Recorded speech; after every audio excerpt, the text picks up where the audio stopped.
ఎరణ్యం పుణ్యం ఎరుగని తలసీమియా వ్యాధితో బాధపడే చిన్నారు. వీరు రక్తంలో జన్యులోపంతో పుడుతున్న చిన్నారు. వీరి జీవితకాలం కేవలం 20 నుంచి 30 సంవత్సరాలు మాత్రమే. ప్రతి 3 వారాలకొక్కసారి రక్తం ఎక్కించుకోవాలి, లేకపోతే వీరి మనుగడ ప్రశ్నార్థకం. అందుకే ఈ చిన్నారులను ఆదుకోవలసిన బాధ్యత మనందరిది. స్వచ్ఛంద రక్తదాతలారా, మానవత్వం మూర్తిభవించిన దయాశాలారా, మీ ఆపన్న హస్తం అందించి ఈ చిన్నారుల జీవితాలలో వెలుగులు నింపండి.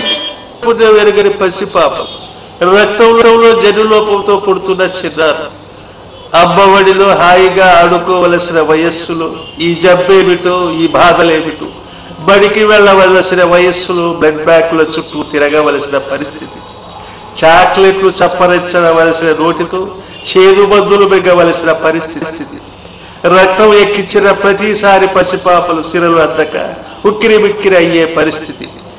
పసిపాపల ఈ దుస్థితికి కారకులు జన్మనిచ్చిన తల్లిదండ్రులే అని తెలిస్తే ఎవరికైనా మనస్సులో బాధ గుడికట్టుకొని అది కళ్ళలో కన్నీరై సుడులు తిరగక మారదు.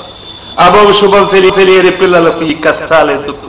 ఆడుతూ పాడుతూ గడపవలసిన వయస్సులో ఈ సూదులేమిటో, ఈ రక్త మార్పిడి ఏమిటో తరచి చూస్తే, నిజాయితీగా ఆలోచిస్తే ఆ పాపం మనదే, మొత్తంగా సమాజానిదే. అందుకే పెళ్లికి ముందే వధూవరులిద్దరూ తలసీమియా అవును నిర్ధారించుకుని ముందుకు సాగాలి. ఇద్దరూ తలసీమియా మైనర్లు కాకుండా చూసుకోవలసిన బాధ్యత మనదే.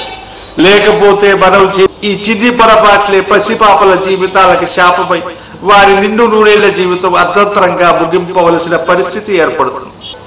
జన్యు సంబంధమైన జబ్బులకు మూల కారణం వేరని కాదు, రక్త సంబంధికుల మధ్య వివాహాలు జరగటమే. తాతగారు అంటారు, మనవడి పెళ్లి మనవరాలితో జరిగితే చూసి కన్నుమూస్తానంటాడు. అమ్మ అంటుంది అమాయకంగా, అబ్బాయిని మా తమ్ముడికిస్తే సుఖపడుతుందని. అన్న అంటాడు, అబ్బాయిని మేనల్లుడికిస్తే అబ్బాయి ఆలనా పాలనా చక్కగా చూసుకుంటాడని.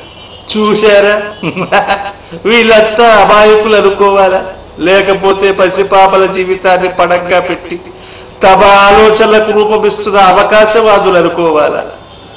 యువతి యువకులారా, మీరే ఈ సమాజానికి ఆశాదీపాలు, మీరే వీళ్ళను మార్చాలి. అంతేకాదు, స్వచ్ఛంద రక్తదాతలారా, మీ రక్తదానం ఈ తలసీమియా చిన్నారులకు ఎంతైనా అవసరం. మీ రక్తదానం ఈ చిన్నారుల పాలిటి జీవ సంజీవిని అని మరువద్దు.